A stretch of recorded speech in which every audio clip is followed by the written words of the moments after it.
Era manhã, 21 de abril, quando o Vaticano fez o anúncio.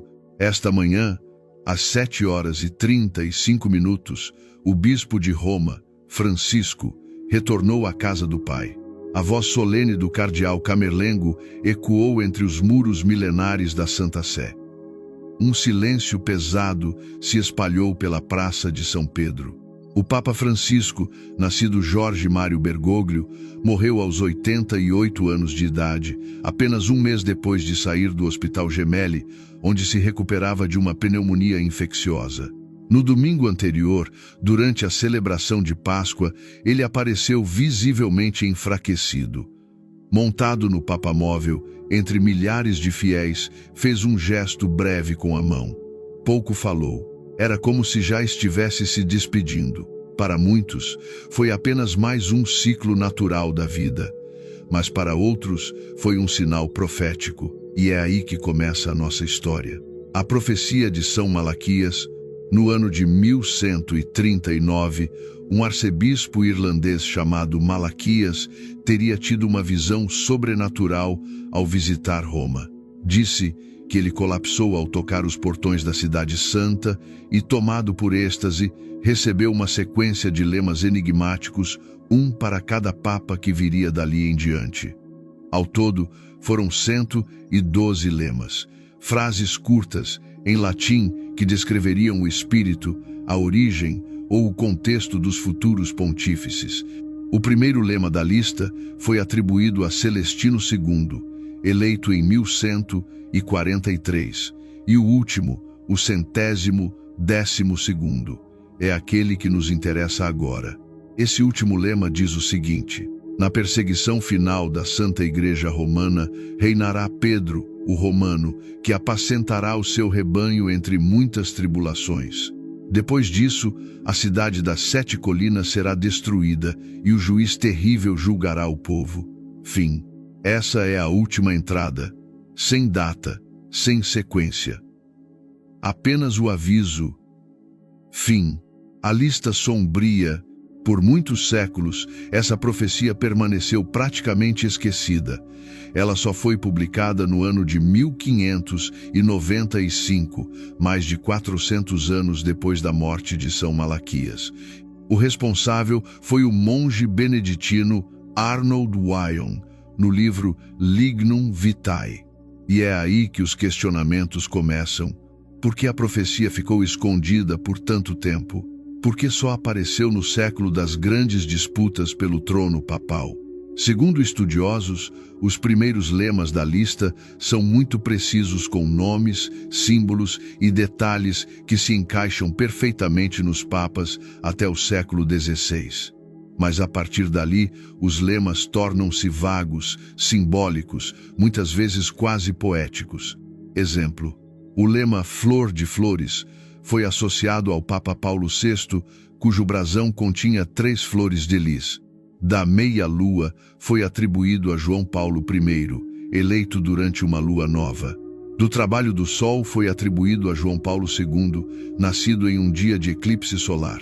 Coincidências? Forçação de sentido? Interpretações criadas depois dos fatos? Pode ser.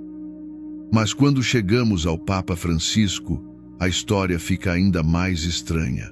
Francisco, o 112º Papa, se considerarmos a lista como válida e contínua, Bento XVI seria o Papa número 111, e Francisco, eleito em 2013, tornasse então o último, o tal Pedro Romano. Mas o nome dele não é Pedro. Ele não nasceu em Roma. Então, por que muitos acreditam que a profecia se cumpriu com ele? Aqui entram os detalhes simbólicos. O Papa Francisco escolheu seu nome em homenagem a São Francisco de Assis, cujo nome de batismo era Giovanni di Pietro di Bernardone, ou seja, filho de Pedro. E como bispo de Roma, Francisco representa a própria cidade das 7 colinas. Além disso, sua eleição foi marcada por sinais inusitados. Foi o primeiro Papa latino-americano, o primeiro jesuíta e o primeiro não-europeu em mais de 12 séculos. Sua escolha sinalizou mudança, ruptura, renovação, mas também causou divisões dentro da própria igreja. Tempos de tribulação. Durante seu pontificado, o mundo assistiu a um aumento exponencial das crises globais. Guerras no Oriente Médio, pandemias que paralisaram o planeta, catástrofes climáticas, escândalos internos no Vaticano e um crescimento acelerado de ideologias antirreligiosas. Ao mesmo tempo, Francisco buscou aproximar a igreja dos pobres, dos marginalizados, dos excluídos. Falou sobre meio ambiente, acolhimento de imigrantes, perdão e combate aos abusos sexuais dentro do clero. Mas seus posicionamentos também causaram desconforto entre os conservadores, que o acusaram de modernizar demais a fé. Aos olhos de alguns teólogos mais apocalípticos, isso poderia ser interpretado como a tribulação final da igreja, mencionada na profecia de São Malaquias. O fim de um ciclo. Quando o Papa Bento XVI renunciou, em 2013, foi a primeira vez em mais de 600 anos que um Papa deixava o cargo sem morrer. Com a morte de Francisco pela primeira vez na história moderna, temos 2 papas consecutivos que não completaram o pontificado até o fim natural da vida, no sentido tradicional da função vitalícia. Para muitos estudiosos da profecia, esse é mais um sinal. O fim de uma era. O fim de um ciclo que começou com Pedro, o apóstolo, e termina agora também com um Pedro, a visão da igreja. Mas antes de seguirmos com as camadas mais profundas dessa história, é importante saber o que a própria igreja diz sobre essa profecia. Oficialmente, a igreja não reconhece a profecia de São Malaquias como verdadeira. Ela é considerada apócrifa, ou seja, sem validade teológica. A maioria dos estudiosos católicos a vê como uma fraude do século XVI, provavelmente escrita para influenciar as eleições papais da época. A razão disso é clara. Os lemas até o Papa de 1590 são incrivelmente precisos. Depois disso, viram descrições vagas e abertas a interpretações. Não há manuscritos anteriores ao século XVI que confirmem a existência da profecia. Mesmo assim, ela sobreviveu por mais de 400 anos, gerando especulação, fascínio e medo. E agora, com a morte de Francisco, volta ao centro do debate mundial. Você já parou para pensar por que tantas pessoas, inclusive dentro da própria igreja, sentem que estamos vivendo os tempos finais? Na parte 2 desta série, vamos explorar os eventos mundiais que alimentam o imaginário apocalíptico. Guerras e rumores de guerras, avanços tecnológicos perigosos, a inteligência artificial e o controle social, a erosão da fé, o aumento de falsos messias e o simbolismo oculto presente nos últimos papados. Fique conosco, porque a história está apenas começando. O mundo parecia assistir a tudo como quem olha para o fim de um filme já conhecido, mas sem saber exatamente como ele termina. A morte do Papa Francisco, anunciada em 21 de abril, não foi apenas o encerramento de um pontificado. Para muitos, foi o início de algo maior, talvez irreversível. Na primeira parte, vimos como a antiga profecia de São Malaquias aponta para um último Papa, Pedro, o Romano, que reinaria em tempos de grande tribulação. Mas afinal, quais seriam essas tribulações? Se inscreva agora no canal Iluminadamente, porque nesta parte vamos te mostrar como os eventos do nosso tempo, guerras, pandemias, inteligência artificial, colapsos espirituais e desastres naturais se encaixam com assustadora precisão nas descrições apocalípticas de textos bíblicos e proféticos. E talvez no fim desse vídeo você olhe ao seu redor e veja os sinais com outros olhos. Tribulações globais. Quando a realidade parece profecia, nos últimos anos não faltaram eventos que poderiam ser considerados sinais dos tempos. Não estamos falando de superstições ou de previsões soltas. Estamos falando de fatos. Vamos analisar. O Papa Francisco celebrou a Sexta-feira Santa daquele ano completamente sozinho na Praça de São Pedro. Chovia. A praça estava escura. E aquela imagem correu o mundo como um presságio silencioso. As palavras dele ecoaram naquela noite. Senhor, não nos abandones na tempestade. A pandemia não foi só uma crise sanitária. Foi espiritual, política, econômica, social. Um colapso multifacetado. E, para os que acreditam na profecia, foi um dos muitos estalos do tempo final. Guerras e rumores de guerras. Do Oriente Médio à Ucrânia, da Coreia do Norte ao Mar Vermelho, o planeta vive um estado de tensão constante. Jesus disse no Evangelho de Mateus, capítulo 24, ouvireis falar de guerras e rumores de guerras. Não vos assusteis, porque é necessário que isso aconteça, mas ainda não é o fim. A questão é, quantas guerras são necessárias para perceber que a paz é apenas uma palavra? O Papa Francisco foi, durante seu pontificado, um dos líderes mais ativos nos pedidos por diálogo. Mas mesmo suas palavras foram ofuscadas por bombas e discursos de ódio. A ascensão da inteligência artificial, antigamente, falávamos em Apocalipse imaginando cavalos e trombetas. Hoje, falamos em máquinas que pensam, que decidem, que controlam. A inteligência artificial, que começou como uma ferramenta para facilitar a vida humana, agora levanta perguntas profundas. Quem decide o que é certo ou errado quando não há mais humanos decidindo? Quem controla os algoritmos que controlam nossas emoções, desejos e até decisões políticas? O próprio Vaticano organizou encontros nos últimos anos para discutir ética digital. O Papa Francisco alertou que, sem limites morais, a tecnologia pode se tornar uma nova forma de dominação e exclusão. E isso nos leva ao ponto seguinte: o enfraquecimento da fé.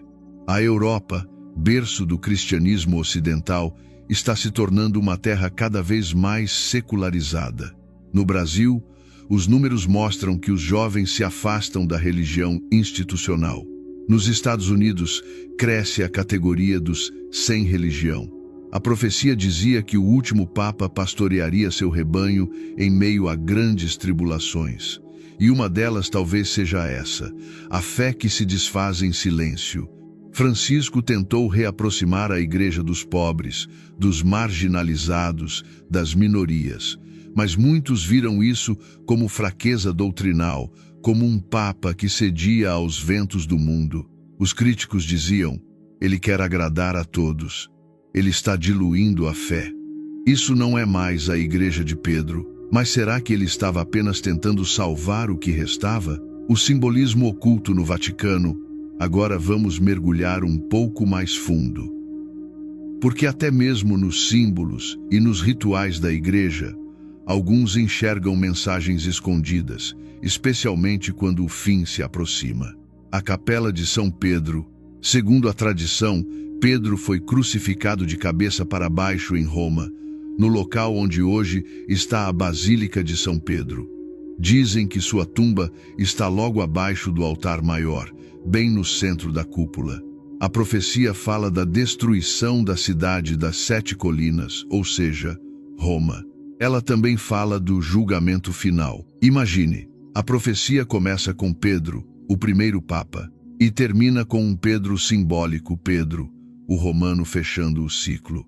Do ponto de vista simbólico, é como se a história da igreja fosse uma grande espiral que se fecha em si mesma. O fim remete à origem. O alfa encontra o ômega. O rebanho retorna ao pastor e o julgamento é inevitável. Bento XVI e a profecia silenciosa. Outro elemento curioso entra aqui. Quando Bento XVI renunciou em 2013, uma dúvida pairou no ar. Se ele ainda está vivo, quem é o Papa verdadeiro? Para muitos católicos, essa dúvida jamais foi resolvida. Embora Francisco tenha sido eleito de forma legítima, houve quem visse sua eleição como irregular. Alguns grupos chegaram a dizer que Francisco seria o falso profeta mencionado no livro do Apocalipse. Essa teoria, claro, é rechaçada pela Igreja, mas ela alimentou uma divisão silenciosa entre conservadores e progressistas dentro do catolicismo. E, na profecia de Malaquias, o último Papa governa durante uma grande confusão. Seria coincidência? A morte e o enterro fora do Vaticano. Francisco expressou, ainda em vida, o desejo de não ser enterrado na cripta papal do Vaticano, mas sim na Basílica de Santa Maria Maior. E esse detalhe, que parece pequeno, rompe uma tradição de séculos. Mais uma vez, temos um símbolo de fim de era. Uma quebra de padrão. Uma saída, literal, do centro do poder romano. É como se até na morte ele estivesse dizendo algo. Como se seu corpo precisasse estar fora do lugar onde tudo começou, marcando o fim de uma jornada de 2000 anos. O que nos espera agora? Com a morte de Francisco, inicia-se o período chamado sede vacante, ou seja, o trono papal está vazio. Um novo conclave será convocado. Cardeais do mundo inteiro se reunirão em segredo. Fumaça branca, sinos, e mais um nome surgirá. Mas e se não surgir? E se houver disputas, divisões internas, cismas profundos? A profecia de Malaquias termina abruptamente. Não há mais papas depois do tal Pedro. Não há redenção. Apenas juízo. Talvez seja só isso, o fim de uma linha. Ou talvez esteja apenas começando o verdadeiro apocalipse. Mas há mais. Muito mais. Na parte, vamos entrar nas conexões entre essa profecia e outras revelações bíblicas e extrabíblicas.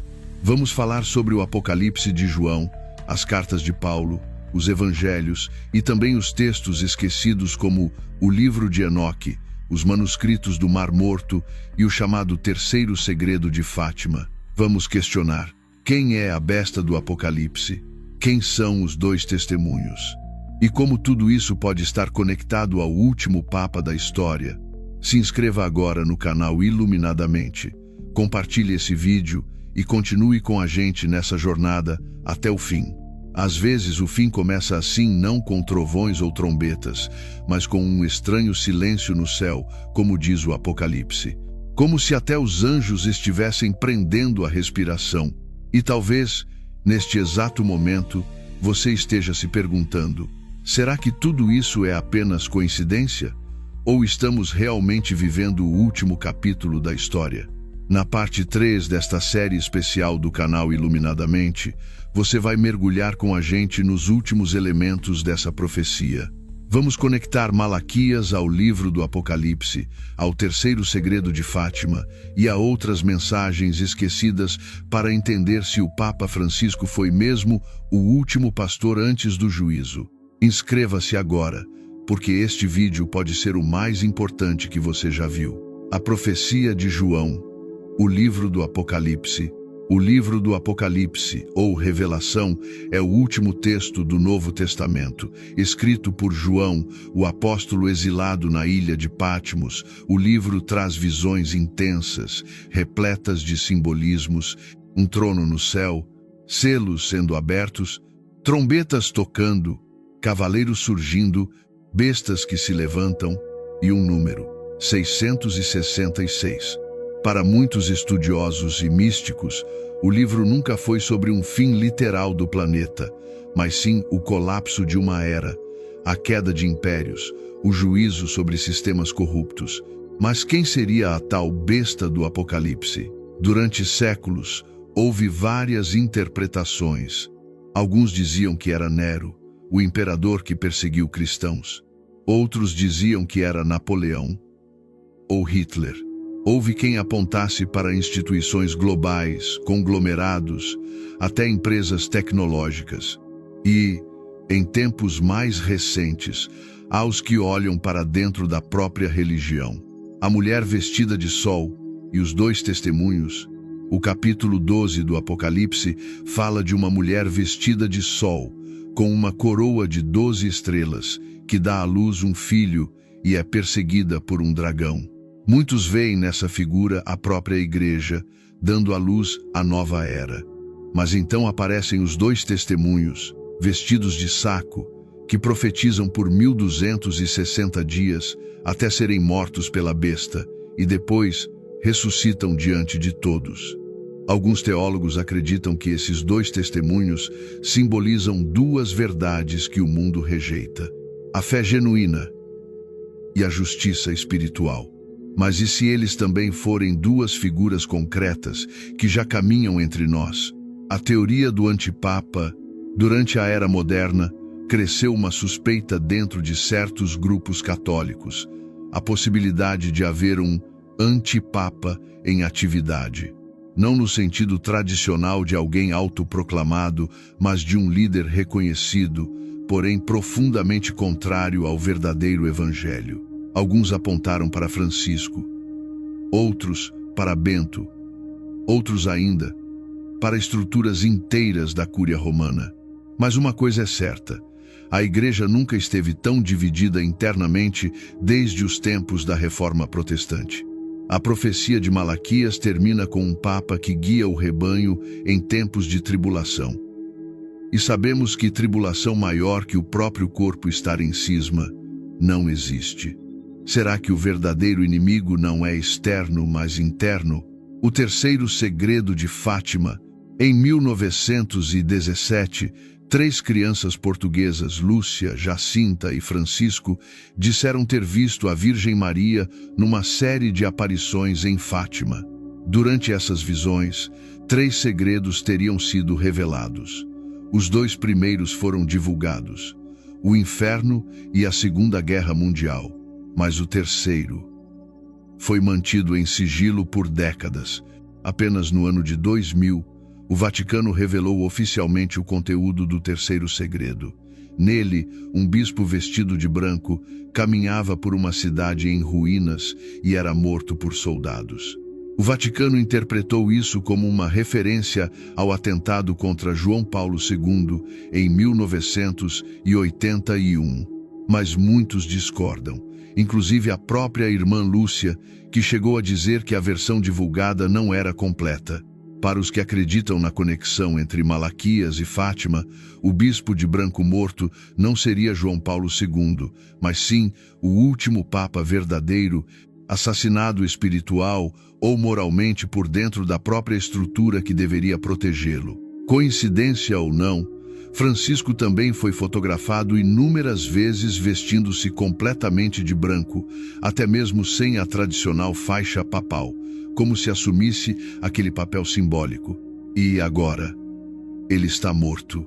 O livro de Enoque e os manuscritos do Mar Morto, entre os textos apócrifos mais misteriosos, o livro de Enoque merece destaque. Ele descreve uma guerra celestial entre anjos caídos, conhecidos como vigilantes, e os anjos fiéis ao Criador. Segundo Enoque, haveria uma época em que os poderes da terra se misturariam com os poderes do céu de forma corrupta, e os homens seriam enganados por entidades que fingem ser divinas. Agora pense, com a ascensão da inteligência artificial, das religiões digitais, do culto às celebridades e de líderes religiosos se associando com governos e grandes corporações, será que estamos diante daquilo que Enoque viu? Os manuscritos do Mar Morto, encontrados entre 1947 e 1956, trouxeram novos fragmentos sobre guerras apocalípticas entre os filhos da luz e os filhos das trevas. E mais uma vez, aparece a ideia de que o templo seria corrompido por dentro. O julgamento da cidade das 7 colinas, o Apocalipse fala da queda da Babilônia, uma cidade que se prostituiu com os reis da terra. Uma cidade vestida de púrpura e escarlate. Para alguns isso é simbólico. Representa o sistema mundial de corrupção. Mas e se for literal? Roma, a cidade das 7 colinas, também é chamada de Babilônia em algumas passagens do Novo Testamento. A profecia de Malaquias termina dizendo que a cidade será destruída e que o juiz terrível se levantará. Será apenas metáfora? Ou aviso, o tempo não acabou, mas está acabando. Antes de terminar essa série, precisamos deixar claro, não se trata de prever uma data, uma hora, um evento específico, mas sim de reconhecer os sinais, como Jesus pediu. Ele disse: quando virdes estas coisas acontecerem, levantai vossas cabeças, porque vossa redenção está próxima. Se a profecia de São Malaquias estiver correta, então Francisco foi o último pastor de um ciclo, e o próximo Papa, se houver, já não estaria na lista. Ele será algo novo, ou algo falso. E se for verdade, terminamos essa trilogia com mais perguntas do que respostas. Mas, talvez, seja exatamente esse o papel de uma profecia. Não entregar o futuro, mas nos acordar no presente. Francisco morreu em abril de 2025, aos 88 anos. Ele pediu um enterro simples, fora do Vaticano, sem estátua, sem pompa, apenas silêncio. E agora o mundo aguarda.